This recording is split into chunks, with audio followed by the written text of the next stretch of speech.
이 찬양의 부활이라는 모든 요소가 다 들어서서 제가 부활에 대한 설교를 할 필요가 없을 만큼 이 가사에 아주 예수 그리스도의 부활이 아주 리얼하게 잘 나오고 있습니다. 설교하지 말까요? 예. 우리 여러분들 모두 오늘 정말 우리 감격스러운 이 세상에서 가장 큰 축제이고 가장 즐거운 날, 우리 부활절이니까 우리 옆분들과 우리 부활을 우리 찬양합시다 하고 같이 인사를 나누셨으면 좋겠어요. 앞뒤로 이렇게 다 만납니다.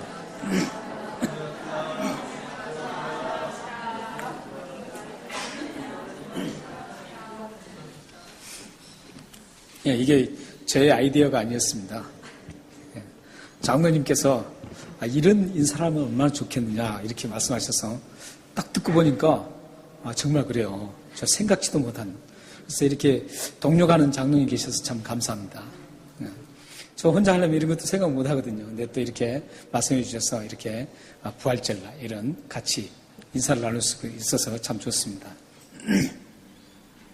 또 특별히 기도하고 지금 서 있는데 이제 꽃에서 향기가 계속 자극합니다. 저 코를 자극을 합니다.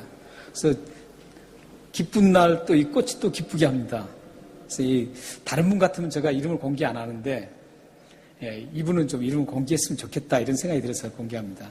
왜냐하면 다른 분들은 신앙이 이제 신앙 차별이 있고 그런 건 아니에요. 그러나 이분은 정말 상당히 제가 볼 때는 굉장히 소중하게 이렇게 하나님 말씀 안에서 잘하는 모습을 보면서 좀 용기를 좀 드렸으면 좋겠다는 의미로 제가 이름을 좀 공개하겠습니다. 저희 교회는 헌금이라든지 이런 걸 절대 공개를 하지 않습니다. 이름을.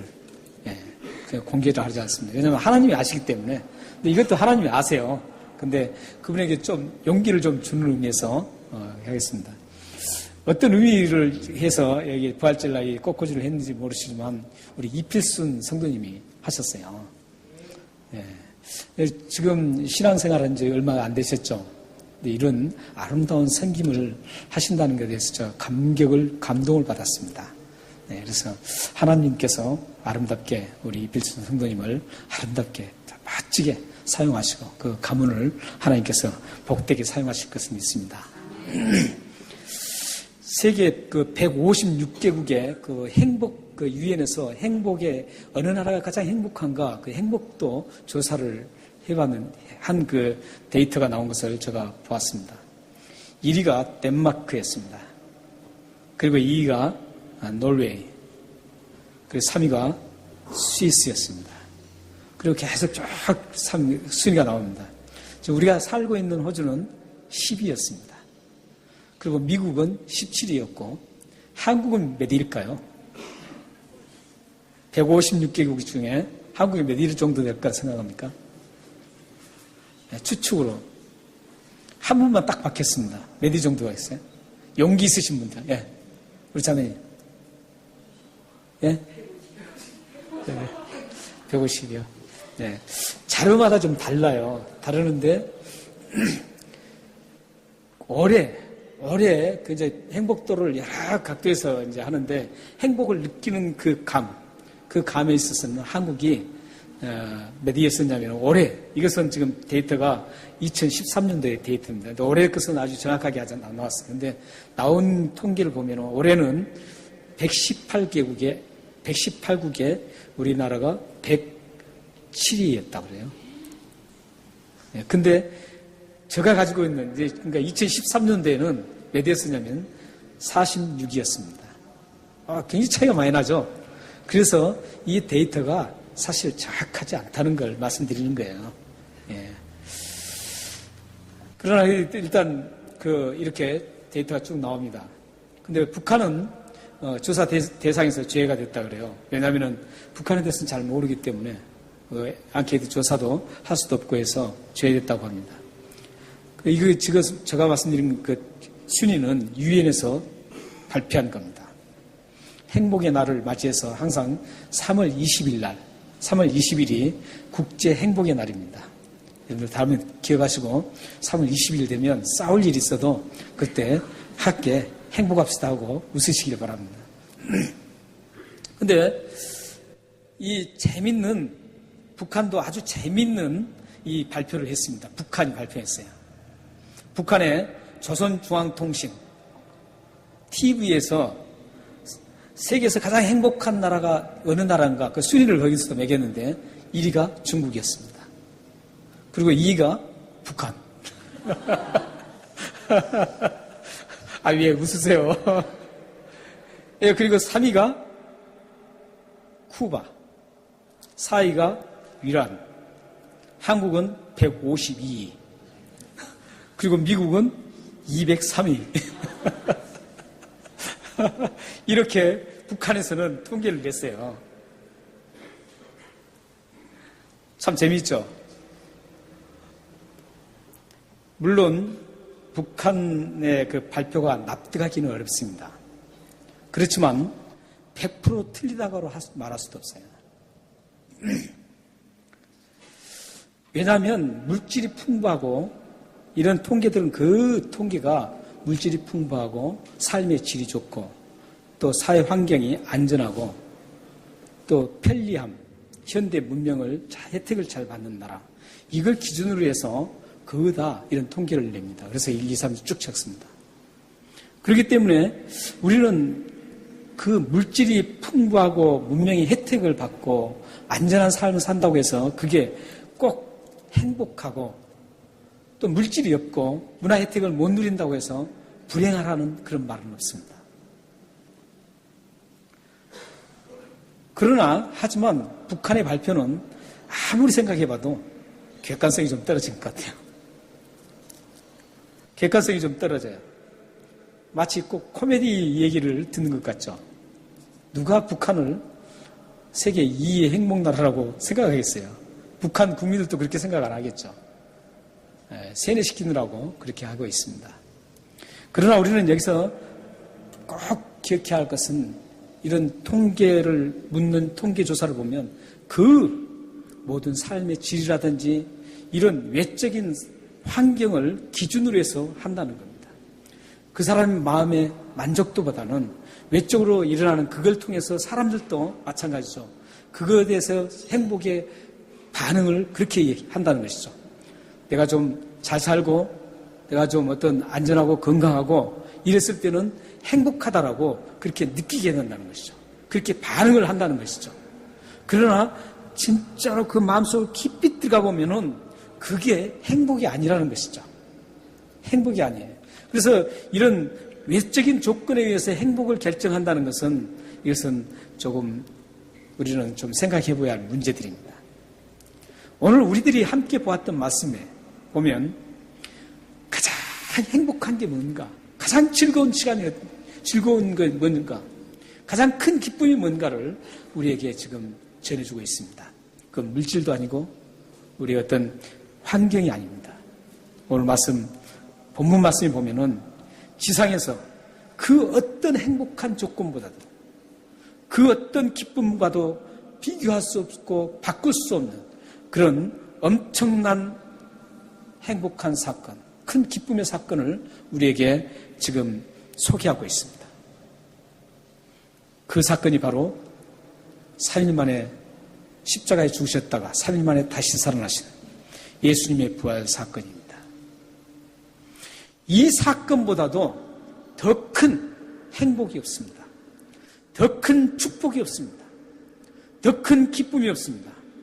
예수 그리스도의 부활 사건은 이 세상에서 어떤 것과도 비교할 수 없고 무엇과도 바꿀 수 없는 가장 큰 행복이고 가장 큰 기쁨이고 즐거움입니다. 그래서 이 날을 가장 큰 축제의 날이라고 합니다. 장로님께서 기도하셨지만 우리가 일주일 동안 특별 새벽 기도를 했습니다. 고난주간을 맞이해서 특별 새벽 기도를 계속 했습니다. 많은 분들이 나와서 함께 기도를 했습니다. 저는 그분들의 기도가 분명히 하나님 앞에 응답될 거라고 생각합니다. 그리고 그렇게 기도하면서 오늘 이제 이 기쁜 축제의 날, 부활절을 우리가 맞이한 겁니다. 십자가의 죽으심이 없이는 부활이 없습니다. 우리의 고난이 없이는 우리들도 이런 기쁨을 누릴 수가 없습니다. 우리는 반응이 그 본질적인 그 어떤 반응이 그렇습니다. 조금 어려운 건 싫어하게 돼 있어요. 그리고 뭔가 헌신하고 뭔가 희생하고 누구를 돕고 누구를 하는 것보다는 내가 도움받고 내가 좀 기쁘고 내가 좋은 일들을 하기를 원하는 것이죠. 그러나 성경은 정반대를 행복으로 보고 있습니다. 그거 행복하다고 생각하는 거예요. 그것은 그 행복에 속고 있다는 것이죠. 예수님도 십자가에 죽으심으로 희생하심으로 고난을 받으심으로 영광스러운 부활이 있게 됐습니다. 그런 것처럼 여러분들도 정말 영광스러운 하나님으로부터 정말 희열을 느끼고 하나님부터 은혜를 받고 여러분들이 하나님으로부터 누리는 풍요로움을 누리려면 꼭 통과해야 될 것이 고난, 꼭 통과할 수 어려움입니다. 그렇기 때문에 여러분들에게 우리가 살다가 좀 어려운 일이 딱 오면은 그걸 어떻게 생각해야 될까요? 이거 실어간입니다. 그 어려움이 딱 주어졌을 때, 이 어려움이 장차 나에게 하나님께서 영광스럽게 만들려고 하는 그런 어려움이구나. 이렇게 생각하시고 그걸 감사하게 받아야 됩니다. 그걸 감사하게 받고 살아가면 하나님께서 여러분들을 영광스럽게 만들어주십니다. 하나님은 그러신 분이에요. 하나님 못할 것이 없다고 우리는 믿음으로 고백하는데도 불구하고 그런 일들은 실질적으로 나의 삶 속에서 일어난 일들은 그걸 우리는 내팽개치고 싶어요.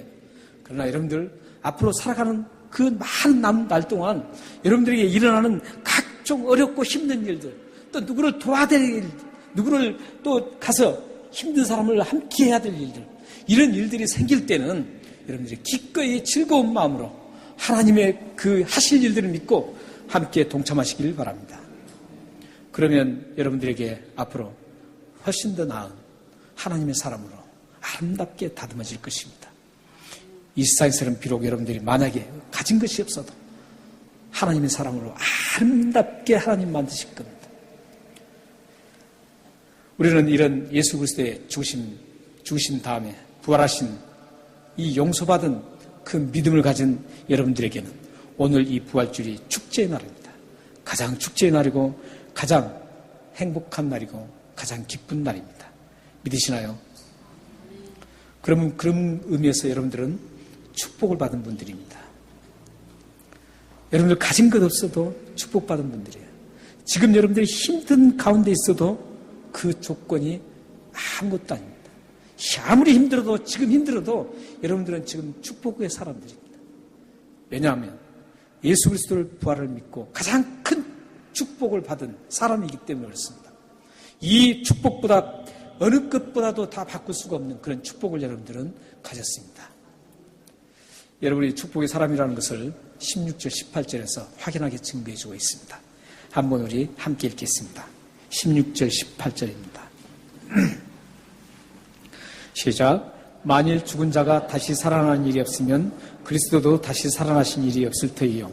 그리스도께서 다시 살아나는 일이 없으면 너희 믿음도 헛되고 너희가 여전히 죄 가운데 있을 것이요. 또한 그리스도 안에서 잠자는 자도 망하였으리니. 18절까지만 읽겠습니다. 여기 보면 우리들이 지금 사도 바울이 어떤 긍정적인 포지티브하게 지금 말하고 있지 않습니다. 네거티브하게 지금 하는데도 불구하고 반어법을 쓰고 있는 거죠. 반어법을 써서 지금 우리가 예수 믿는 사람이 행복자다. 예수 그리스도를 부활을 믿는 사람이 축복자라는 것을 지금 반어법을 사용해서 지금 하고 있습니다. 보십시오. 16절 보십시오. 만일 죽은 자가 다시 살아난 일이 없으면 반어법이에요. 그리스도도 다시 살아난 일이 없을 테요. 이 말은 어떤 말이에요? 그리스도께서 살아났기 때문에 너희들도 살아난다 이 말이에요. 꼭 살아난다는 거예요. 영원한 생명으로 꼭 살아날 거라는 거예요. 이게 바로 축복이라는 겁니다.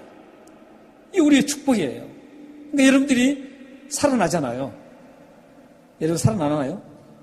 여러분 죽으시면 그대로 끝날 것 같아요? 영원한 생명으로 살아나겠죠.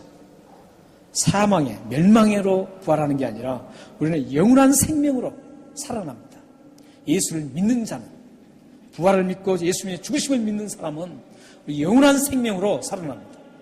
그 사람은 바로 행복자라는 겁니다. 그래서 16절은 우리가 영원한 생명을 얻고 하나님께서 다시 살리는 그런 놀라운 축복받은 사람이라는 겁니다. 믿으시나요? 17절을 보세요. 17절 그리스도께서 다시 살아나신 일이 없으면 너희 믿음도 헛되고 너희가 여전히 죄 가운데 있을 것이요. 그리스도의 부활은 우리의 죄가 용서되었다는 것을 완전히 마침표를 찍는 사건입니다. 그리스도 부활은 십자가는 예수 그리스도의 십자가는 우리의 죄를 용서받는 그런 하나의 진행형이었고 이 그리스도의 부활은 우리 죄가 완전히 용서받았다고 마침표를 찍는 장면이 바로 부활입니다. 그렇기 때문에 여러분들이 예수 그리스도의 부활로 인해서 여러분의 모든 죄가 완전히 씻음받았다라는 그 마침표를 가진 축복의 사람이라는 것이죠. 얼마나 참 큰 축복이에요. 여러분들 모든 죄를 다 용서받았어요. 그게 뭘로 확 마침을 찍었다고요? 예수 그리스도의 부활로 찍었다는 거예요. 더 이상 이제 얘기할 게 없어요. 내가 죄를 지었는데 용서받을 수 있나 없나 이렇게 할 필요가 없다라는 거예요. 이미 끝났다라는 거예요. 가고 완료형으로 끝나버린 거예요. 여러분들 다 이제 용서받았어요.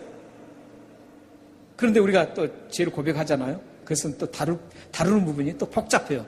여기서 다룰 수가 없어요. 개인적으로 질문을 해오시면 제가 성경을 펴놓고 다 설명해 드리겠습니다. 일단은 우리는 모든 죄를 용서받았어요. 구원파처럼 구원받았으니까 우리가 다시 회개하면 안 된다. 이런 게 아니에요. 우리는 완전히 예수 그리스도로 구원받았어요. 부활로 인해서 우리의 모든 회개가 마침표가 찍혔어요. 자, 그 다음에 이제 18절 보세요. 그러니까 여러분들이 행복자입니다. 18절 보면 또한 그리스도 안에서 잠자는 자도 망하였으리니 만일 우리 그리스도 안에 우리가 바라는 것이 다만 이 세상뿐이면 모든 사람 가운데 우리가 더욱 불쌍한 자니라. 19절까지가 여기는 지금 어떤 말씀입니까? 여러분들이 왜 축복자라고 하죠? 우리가 예수 그리스도의 부활이 없다면 우리는 그대로 끝났다라는 거예요. 그대로 망한 거예요. 이 세상에서 그대로 불쌍하게 살다가 왜 이렇게 삽니까 우리가? 예수 그리스도의 우리가 부활이 없다면 오늘 여기 이 말씀에는 지금 우리가 예수 그리스도가 부활해서 우리가 이 세상에서 끝나는 게 아니라 우리가 하나님의 자녀가 돼서 영원한 하나님 나라에 입성한다 이런 뜻이에요. 영원한 하나님 나라에 입성하기 때문에 그게 축복이죠.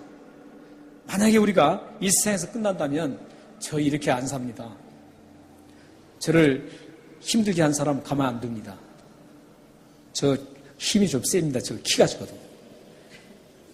제가 대단합니다. 사실 운동도 좀 한 사람입니다. 목사님들 세계에서 김석도 목사 하면은 운동 잘한다 이렇게 생각합니다. 예, 그런데 만약에 저한테 막 뭐라 그래 보세요. 제가 가만히 있겠어요? 예수 안 믿었으면. 그러나 저는 예수를 믿고 예수 그리스도의 부활을 믿기 때문에 장차 내가 하나님 백성이 이 세상에서도 하나님 백성으로 살아야 되고 영원한 하나님 나라를 나는 들어갈 하나님의 사람 자녀이기 때문에 모든 걸 다 용서하고 모든 걸 다 포용하고 갈 수 있다는 거예요. 여러분의 삶도 이런 이 세상에 우리가 이 세상에서 땅에 붙이고 영원히 살 게 아니에요. 우리 이 세상에 끝나는 게 아니에요. 영원한 우리 하늘나라 우리의 본향이 있어요. 그 본향을 우리가 받은 사람들이기 때문에 여러분들은 행복한 사람이라는 겁니다. 여러분들은 정말 행복한 사람입니다. 이런 일들이 어떻게 일어납니까? 예수 그리스도의 부활을 통해서 일어난다는 거예요. 예수 그리스도의 부활이 이런 상황을 우리에게 전달해주고 이 상황을 만들어 주셨다는 거예요. 그러니까 우리가 천국 가는 것도 천국 가는 마침표도 우리가 천국에 입성할 수 있는 그 자격을 갖춘 것도 하늘의 시민권을 이미 받은 것도 무엇 때문에 그래요? 예수 그리스도의 부활 때문입니다. 예수 그리스도의 부활이 우리의 시민권을 전달해주는 수단이었습니다. 하늘의 시민권을 가진 그런 사건이 바로 예수 그리스도의 부활 사건입니다. 그렇기 때문에 우리는 이 세상에 살면서 좀 어렵고 힘들어도 이런 소망을 가진 행복자들이기 때문에 힘들고 어려워도 감사하며 즐겁게 갈 수가 있습니다. 이 부활 때문에 예수 그리스도의 부활 때문에 우리는 기쁘게 살아갈 수 있어요. 혹시 여러분들이 살다가 힘드시잖아요? 그러면 이거 생각하세요. 아, 예수님의 부활 딱 생각하세요. 예수님의 부활을 딱 생각하면 오늘 제가 말씀드리는 이 하나님 말씀이 떠오를 겁니다. 그러면 거기서 다시 이기고 가는 것이죠. 힘들고 어렵고 또 나를 힘들게 하는 사람들 많았을 때, 인간관계에서 참 복잡하게 꼬일 때, 억울할 때, 이럴 때 여러분들이 꼭 생각할 것은 예수 그리스도의 부활, 이걸 생각하고 이 세상 나그네 길 여정을 가시길 바랍니다. 우리는 이렇게 하나님의 자녀로서 이 부활이 얼마나 큰 혜택을 부활이 줬는지를 오늘 함께 살펴봤습니다. 예수님의 제자 베드로는 그렇게 해서 이런 혜택을 받은 우리가 어떻게 살아야 되는가를 베드로전서 4장 12절에서 13절에서 말씀하고 있습니다. 우리 함께 한번 읽겠습니다. 시작. 사랑하는 자들아, 너희를 연단하려고 오는 불시험을 이상한 일 당하는 것 같이 이상히 여기지 말고 오히려 너희가 그리스도의 고난에 참여한 것으로 즐거워하라. 이는 그의 영광을 나타내실 때에 너희를 즐거워하고 기뻐하게 하려 합니다. 이 말씀이 어떤 말씀입니까? 우리가 살다 보면 불시험이라고 나오는데, 불시험은 뭐냐면 아주 극단적인 힘든 어려운 걸 얘기해요. 가장 힘든 것. 이것을 어떤 순교까지 갈 수 있는 그런 지금 베드로 사도는 얘기를 하고 있습니다. 순교하는 그런 극단적인 어려움을 얘기하고 있어요. 목숨이 지금 달아나는 그 상황을 얘기하고 있는 거예요. 그걸 불시험이라고 그러겠어요. 가장 어려운 상황. 여러분들에게 어려운 상황들 어떤 겁니까? 그런 어려운 상황이 왔을 때 어떻게 해야 된다고요? 즐거워하라는 거예요. 왜냐면요, 13절에 박히는 거예요. 왜냐하면 그의 영광을 나타내실 때, 이 그의 영광이 뭐냐면 예수 그리스도의 재림입니다. 예수 그리스도 다시 오시는 그날입니다. 다시 말해서 우리 예수 그리스도가 다시 오면 우리가 모두 다시 부활을 해요. 다시 살아나요. 모든 자가 다 죽은 자가 무덤에서 다시 살아납니다. 다시 부활하는 거예요. 그때에 즐거워하고 기뻐하기 위해서라는 거예요. 그때 즐거워하고 기뻐할 수 있기 때문이라는 거죠. 여러분들이 어려운 일이 아무리 있어도, 어떤 힘이 있어도 예수 그리스도의 부활을 생각하면서 그걸 기쁘게 받아들이시길 바랍니다. 그러면 하나님께서 그 믿음을 보시고 어떻게든 해결해 주셔요. 그리고 그 마음에 평강을 주시고, 그 마음에 사랑하는 마음을 주시고, 그 마음에 포용하는 마음을 주시고, 관용의 마음을 허락해 주실 것입니다. 여러분이 부활하고 죄를 용서받고 영원한 하나님에 들어갈 수 있는 그 이유가 이제 20절, 23절에 구체적으로 나오고 있습니다.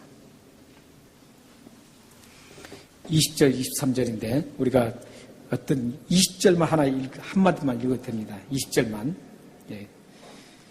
20절만 우리 다 같이 한번 읽겠습니다. 그러나 이제 그리스도께서 죽은 자 가운데서 다시 살아나사 잠자는 자들의 첫 열매가 되셨도다. 그리고 그 뒤에 이제 첫 열매 설명하는 대목입니다. 특히 이 20절에 보면은 그리스도께서 죽은 자 가운데서 다시 살아나서 잠자는 자들의 첫 열매가 되셨다. 여기서 가장 중요한 단어가 첫 열매라는 단어입니다. 예수님의 부활을 뭘로 표현하고 있어요? 첫 열매로 표현하고 있는 겁니다. 이 열매를 잘 이해하면 여러분들이 참 큰 은혜를 누릴 수 있습니다. 첫 열매를 이해하기 위해서는 우리가 성경의 구속의 역사를 쭉 관통해야 합니다. 구속의 역사를 관통해서 봐야 되는데, 맨 처음 창세기 3장 15절에 저기 나옵니다. 창세기 3장 15절에 여자의 후손은 내 머리를 상하게 할 것이요. 저 부분이 여자의 후손이라는 게 바로 예수 그리스도를 얘기합니다. 최초로 예수님을 이제 표현하는 것입니다. 저걸 말해서 오리지널 가스폴이라고 얘기해요. 원복음. 저 장면이 어떤 장면이냐면 이제 복음의 씨앗을 심는 장면입니다. 타락한 인간들에게, 타락한 인간이 이제 죽을 수밖에 없었어요. 죄를 지어서. 이제 그 인간들을 구원해야 되는데 구원 계획을 하나님께서 세우시는데 그 구원 계획에 그 예수 그리스도의 씨앗을 심는 게 바로 창세기 3장 15절입니다. 그 복음이 심어졌습니다. 심어져서 이제 점점 거기서 움틀거리고 땅속에서 움틀거리다 싹이 자라나죠. 그 자라는 모습이 계속 성경에 계속 진행되는 거예요. 쫙 예수 그리스도의 모습이 점진적으로 예수 그리스도의 모습이 계속 드러나는 겁니다. 그래서 나무가 마치 싹이 나서 점점 자라서 잎이 무성하고 그리고 잎이 무성한 다음에 꽃이 피고 그리고 마지막은 뭡니까? 나무예요. 과일나무예요. 꽃이 핀 다음에 마지막 마침이 뭐냐면 열매 맺는 겁니다. 그래서 예수 그리스도를 창세기 3장에 심긴 그 복음이 점점 계속 역사의 진행 과정에서 계속 드러나는 겁니다. 드러나다가 꽃이 피는 그 장면이 뭐냐면 예수 그리스도의 십자가의 죽으심입니다. 예수 그리스도가 죽으시는 그 장면이 우리 구원의 클라이막스예요. 절정이에요. 꽃이 피는 거예요. 우리도 이제 우리 사람들 중에 그랬잖아요. 이팔 청춘이라는 게 있잖아요. 가장 화사할 때가 있어요, 사람들에게. 가장 예쁠 때가 있고, 가장 건강할 때가 있어요. 가장 멋질 때가 있어요. 그때가 클라이막스예요. 그때가 박년 18세 이러죠. 그러니까 지금 여러분들 청년기에 있는 우리 형제자매들은 지금 아주 활짝 꽃이 피는 시기예요. 그거 지나면 이제 점점 시들어요. 꽃이 시들어요. 그 꽃이 필 때 잘해야 돼요. 어떻게 잘해야 된다고요? 좋은 열매를 맺기 위해서 그때 많이 성경도 보고 기도도 하고 허사하게 막 보낼 시간 보낼 게 아니라 그때 하나님의 영광을 어떻게 드러낼 것인가 준비하는 기간이에요. 열매를 맺을 수 있는 그런 화사한 꽃의 그 시기에는 준비하는 기간이에요. 좋은 열매 맺기 위한 준비 기간이에요. 저 같은 경우는 참 그 기간을 몰랐어요. 알았다면 참 더 멋지게 제가 참 재밌게 할 수 있을 텐데. 재미라는 건 안 그러죠. 멋지게 좀 더 보였을 텐데. 근데 여러분들 그런 시기예요. 그렇기 때문에 그 시기를 잘 관리해야 됩니다. 관리해야 돼요. 청년 시기에 관리 잘한 사람은 분명히 다음에 하나님께서 참 잘 사용하세요. 근데 청년 시기에 관리 잘못한 형제자매들 보면 그냥 그럭저럭 살아가요. 그럭저럭 살아가면 다음에 그 후손들도 그럭저럭 살아가는 거예요. 예, 그렇기 때문에 이게 내 혼자 끝나는 게 아니에요. 대물림이 이루어져요. 그게. 그래서 여러분들이 이 시기에 잘 해야 돼요. 그러니까 꽃이 활짝 핀 게 예수 그리스도의 클라이막스, 9월의 가장 클라이막스가 십자가예요. 꽃이 피는 시기예요. 그리고 그 꽃이 이제 열매로 맺어지는 게 부활이에요. 그래서 예수 그리스도를 첫 열매라고 말씀하는 겁니다. 첫 열매예요. 이 첫 열매, 예수 그리스도 첫 열매가 열렸어요. 그러면 이제 다음에 예수 그리스도로 첫 열매를 따라서 우리들도 부활의 열매를 맺는 거예요. 그게 지금 오늘 말씀이에요. 우리들도 다시 예수 그리스도처럼 부활하는 거예요. 그러면 그게 열매가 되는 거예요. 우리들도 열매로 한정 부활의 열매를 맺게 됩니다. 그 열매를 수확해서 따서 어디로 들어가요? 어디로 들어가요? 지옥으로 가나요? 아니죠. 그걸 수확을 해서 천국 곳간에 드리는 겁니다. 여러분들이 천국에 입성한다는 거죠. 이 부활 사건이 이만큼 중요해요. 예수 그리스도가 이렇게 첫 열매가 돼서 우리들도 그 예수 그리스도 때문에 첫 열매가 되는 거예요. 여기에 모든 포커스는 지금 어디에 있어요? 예수 그리스도에 있어요. 그렇기 때문에 우리는 자칫하면 이 부활절날 내가 부활한다. 내가 하늘나라 간다. 이것에 멈출 수가 있어요. 그런데 예수 그리스도의 부활절에 우리는 그런 단순한 이기적인 생각을 버려야 됩니다. 이기적인 생각을 버려야 돼요. 내가 부활한다. 좋죠. 부활해요. 그 내가 부활해서 하늘나라에 간다. 예수님께서 언제 오실지 모르겠지만 예수님께서 이 세상에 오실 때 천군 나팔 대령하면서 큰 나팔을 불면서 모든 전 세계 모든 사람들이 다 보는 가운데서 내려오셔요. 한 사람도 모르는 게 없어요. 모두가 다 아는 가운데서 예수님이 다시 세컨 카밍을 하세요. 재림을 하세요. 그 재림을 하실 때 어떻게 돼요? 우리가 그 함께 동참하는 겁니다. 동참을 해요. 근데 거기서 우리가 그 동참하는 그 기쁨이 아니라 우리가 그 동참하는 이유가 있어요. 예수 그리스도가 부활해 주셔서 우리를 부활시킨 이유가 있고 우리가 천국 가는 이유가 있다고요. 우리 자신이 부활해서 기쁘다 이게 아니에요. 우리 자신이 천국 가니까 기쁘다 이게 아니에요. 이것은 지극히 이기적인 인간이에요. 그러면은 우리를 부활하고 우리를 다시 하늘나라로 가게 하신 이유가 뭘까요? 우리 성경을 보면서 우리 같이 나누겠습니다. 같이 읽겠습니다. 너무 긴데 그래도 한번 읽겠습니다. 시작. 형제들아 자는 자들에 관하여 너희가 알지 못함을 우리가 원하지 아니하노니 이는 소망 없는 다른 이와 같이 슬퍼하지 않게 하려 함이라. 우리가 예수께서 죽으셨다가 다시 살아나심을 믿을진대 이와 같이 예수 안에서 자는 자들도 하나님이 그와 함께 데리고 오시리라. 우리가 주의 말씀으로 너희에게 이것을 말하노니 주께서 강림하실 때까지 우리 살아남은 자들도 자는 자보다도 결코 앞서지 못하리라. 주께서 호령과 천사장의 소리와 하나님의 나팔 소리로 친히 하늘로부터 강림하시리니 그리스도 안에서 죽은 자들이 먼저 일어나고 그 위에 우리 살아남은 자들이고 그들과 함께 구름 속으로 끌어올려 공중에서 주를 영접하게 하시리니 그리하여 우리가 항상 주와 함께 있으리라. 그러므로 이러한 말로 서로 이루하라. 여기서 이제 17절을 한번 보여주세요. 우리가 많은 말씀을 읽었어요. 거기는 예수님께서 이 세상에 오신다 이런 뜻이에요. 부활하신 예수님이. 부활하신 예수 오신다 그런데 17절 끝에 그리하여 우리가 항상 주와 함께 있으리라. 이 부분이 굉장히 중요합니다. 그리하여 우리와 항상 주와 함께 있으리라. 우리가. 그럼 여기서 우리는 질문이 하나를 해야 돼요. 예수님이 항상 우리를 주님과 함께 있게 하는 이유가 뭔가 이거죠. 뭐겠어요? 우리가 하늘나라에 가서 항상 주와 있으면은 항상 가서 그냥 무력하지 않겠어요? 하나님께서 예수 그리스도가 부활해서 우리와 항상 함께 있는 이유는 요한계시록에 보면 하나님을 찬양하고 하나님의 영광을 드러내기 위해서입니다. 주와 함께 있으면서 우리에게 구원을 베풀으신 그 은혜에 감사해서 하나님을 찬양하는 거예요. 그리고 하나님을 영광스럽게 계속하는 거예요. 드리는 거예요.